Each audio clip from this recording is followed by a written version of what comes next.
Good day and welcome to HTMi's podcast. Today we have the pleasure of chatting with Ms. Katrin Herz, newly promoted hotel manager of the Ritz Carlton at Dubai International Financial Centre. Thank you. Ms. Herz, lovely to have you with us. Thank you. Congratulations on your recent promotion. Thank you so much. Today I'd like to talk to you about quality guest service. Perhaps you would like to start off, in your opinion, how do you define quality guest service? Well, first of all, thank you for having me at HTMi. Pleasure to be here. I think quality is all about teaching our ladies and gentlemen about the whole total quality process. And I think, it sounds always very complicated when you talk about quality, but at the end of the day, you need to break it down into simple processes and simple procedures. One of the things I think we do very successfully, if there is any breakdown one of our guest experiences, and that could be from the internet not working in the room, or a service delivery that was slow, or the room doesn't fit the expectations of the guest, whatever it is, it needs to be documented. So it's the responsibility of every of our ladies and gentlemen to document when a guest in one form or the other expresses dissatisfaction, which gives us the opportunity to have a huge database to actually see where do we have a breakdown, and it gives us great reports and statistics to then really say where do we not have quality, and then there are many processes that come in place. But that first step already to document whenever it doesn't go right is, I think, crucial. And it's a big of a training and a whole kind of environment that you need to create, because we're basically asking our staff to document things that they perhaps did wrong.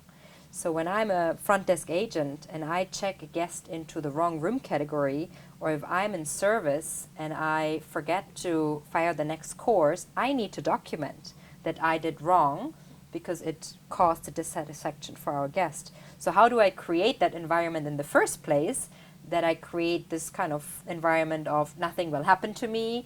It's just going to be a way of actually thanking the employee for documenting it without any punishment, without anything happening to the employee. So there's many things that actually have to happen before you implement that system. But once everything gets documented, you obviously have a great set of tools to actually then work on them. And one of the things we do actually, we focus what we call on the top 10. So we would focus on the top 10 breakdowns per hotel, per division, per department. We can break that down and then form what we call QITs, which are quality improvement teams, which are always headed by a senior manager, but the team consists of all kind of positions. And usually it's a team of 5 to 8 line employees, supervisors, managers, and senior managers, and where you kind of form a team and say, okay, this is your top 1 defect. What do you want to do about it to fix it? And then you're given 2 to 3 months, and once results show, you move on to the next QIT. So it really kind of, closes the loop from one process to the other. So for a luxury brand like Ritz Carlton, it sounds like you believe very strongly in empowerment of employees. Correct. In order to provide that quality guest service. Correct. Why do you think that empowerment within an organization is so important? Empowerment, we always say empowerment has 2 things. One of them, it helps you with problem resolution, because a lot of employees need to empower themselves when there is a problem. And we believe in the first person who receives the problem should be the one fixing it, not like perhaps in other companies where you need the authorization of your manager or supervisor. And typical example, guest checks out, oh, I didn't do that phone call. Well, please take a seat, let me call my manager. And then the manager, what is he going to do but just take it off the bill? So why not empower that person who deals with the guest and make it fast and painless and just resolve it? So problem resolution, I think empowerment is key. And at Ritz Carlton, we talk about the $2,000, just a huge amount to really, free you from any restrictions and say, just do it. Don't think about the amount. Just really go ahead and solve the problem. But empowerment we use as well just to create wow stories. So what I tell my ladies and gentlemen is, don't just empower yourself to fix a problem. but empower yourself to create the Ritz Carlton mystique.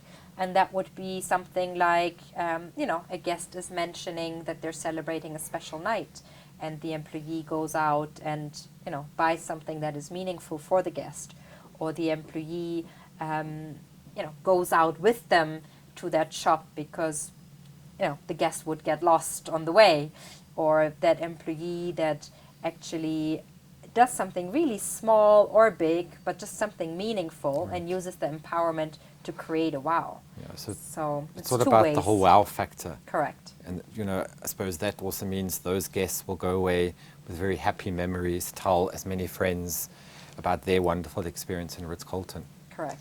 Because our new slogan is actually, let us stay with you, which is very unique for hotel company, because hotel companies would always say, come stay with us, right? We are a hotel, come stay with us. Now we are saying, let us stay with you. And that is meant to mean, let us stay with you in your memories. Let us stay with you because you're coming back. Let us stay with you because we've created something so special that Ritz Carlton is staying with you. Let us stay with you could mean as well that you're buying things that were part of your Ritz Carlton experience. And one of the big things is our bed, our sleeping experience. Guests are buying the bed. So what better way to stay with them than to have a Ritz Carlton bed at home.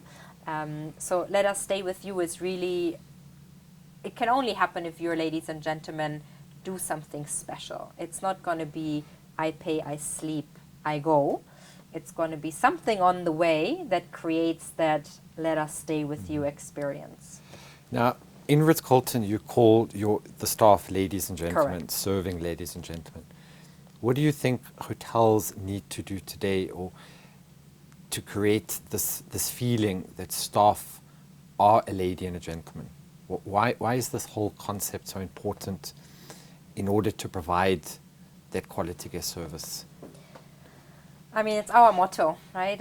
We are ladies and gentlemen serving ladies and gentlemen. It means a lot of things, but I think to be a Ritz-Carlton lady and gentleman already starts with the selection process. We're looking for a certain profile that enjoys to be in the luxury environment and that can behave like a lady or gentleman, dress like a lady and gentleman, communicate like a lady and gentleman, and feels comfortable in that luxury environment. At the same time, we want to treat them as ladies and gentlemen, and that comes from very basic kind of ways of dealing with each other, dealing with respect to each other, no matter which position you're working in, having a commitment to help each other. I think we are ladies and gentlemen means as well, we are one team. So if one department needs help, we are ladies and gentlemen serving the guests. So we are everything.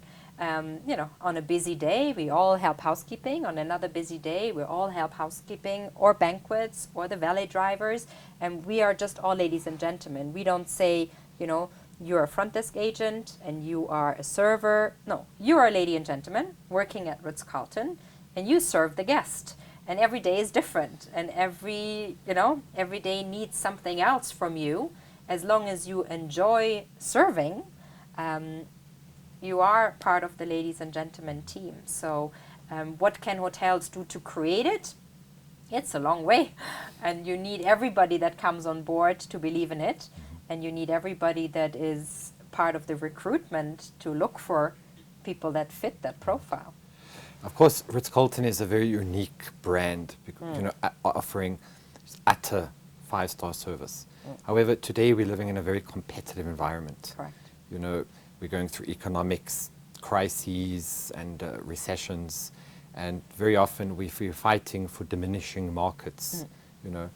What do you think hotels have to do today to ensure that they're providing not just quality service, but quality guest service? I think what we believe in, you need to create experiences. It's not just a matter of a smooth stay or a defect-free stay or a luxury stay, because like you said, that's available. All kind of brands do that now. The guests are given a lot of choices, from very modern to very unique.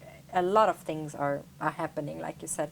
But I think, how do you ensure that the guest has an experience? And how do you make sure your ladies and gentlemen are trained to pick up those clues from the guest and create an experience? Just 2 days ago, we had one of our club guests that was casually mentioning that they're into wines. And those are people that can pretty much buy any bottle of wine and have tried it all and seen it all. But for one of my club concierge to find our beverage manager, to introduce them and have the beverage manager walk them down to our wine wall where we display 3,000 different bottles, and have that beverage manager give that couple a tour of the wine wall, highlighting his favorites, and just a 10-15 minutes interaction with the guest. That those are things guests cannot pay for. Those are things that the guests cannot book a tour, you know. But talking to the guests and saying, okay, how was your stay? They said, that's what we're looking for. We're looking for something unique. We're looking for something personal. We're looking for, that's what they remember. Those 15 minutes with our beverage manager walking down the wine wall and looking at his favorites. More than the bed, the luxury, the stay, the beautiful property. So how can you create those wow stories, those memories? Something different. Something different, something you cannot pay for, something that is not readily available anywhere. So how do you create those? You need those ladies and gentlemen that can pick up on those clues, that can be creative, and that can really create those, what we would call wow stories. So would you agree that it's not just meeting guest expectations, it's all about exceeding those guest expectations? Yeah, yeah. If I asked you, what do you think is the key to quality guest service? I think it's anticipating the needs, because fulfilling is what we always say, the basic, right? You have a guest request, you fulfill, which is not easy, because our luxury guests have very demanding requests and very difficult guest requests. But that's your first step. You need to be able to anticipate. You need to be the one a step ahead.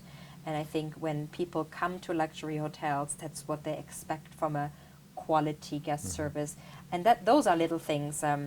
One of the things, for example, that we would do is when you print the boarding pass, you look at where they're flying and you print out the weather forecast of that city. Nobody would ask for it, but you know, anticipating your needs. You're flying to Beijing, and that's the weather going to be. All those kind of things, I think you need to be a step ahead. Right. You so need it's the to small do little it. touches. Yes, yes. Would you also say providing consistent service every time the guest comes? You know, always recognizing the name. You know, for example, the guest tells you the first time, I'm allergic to feather pillow, and every stay he comes in his room is a non-allergenic pillow. Right. That's what we almost would consider a basic thing already. We have a huge database, we record preferences, we know your likes and dislikes, your allergy, and that always becomes a fulfillment thing. I know you're allergic to feathers, I'm going to defeather your room upon arrival. So that almost becomes a basic already. How do I wow this guest during his next stay? How do I do something for him, and instead of just bringing up the fruit basket and the water setup, what can I do for that guest that really makes sense? And for that, I need to know my guest, I need to talk to my guest, I need to really get to know them on a personal level, to really be able to, what we would call, engage with them and make them loyal.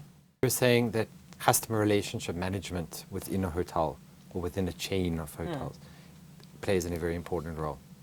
Yeah, and we have in each Ritz Carlton a department that basically takes care of it, which would be our guest relation team. All they do is take a look at who's coming in, what do they need, what do they want, check their profile, and that's all they do, is help the hotel have the reports and the tools, so we as an operation team can really, you know, action it. But we have a whole separate team that takes care of this customer relation aspect. Okay. Finally, what advice would you give to students, you know, entering this very demanding industry, that they understand, or what do they need to do to prepare themselves, that when they one day apply to Ritz Carlton or to a Four Seasons or any other, you know, 5-star brand, that they can really understand this whole concept of quality guest service? I think you need to have a passion. I think in the hotel industry, you need to have a passion. It is not a job, you know. You just need to love what you do. We say genuine care and comfort of our guests, you know, is our highest mission. I cannot teach you that. You need to want to help guests. You need to want to be of service. And I think if you have that passion, if you really want to be there and care for the guest, you'll be very, very successful. Thank you. It's been a real pleasure speaking with you. Thank you. Thank you very much for your time. Pleasure. Thank you. Thank you.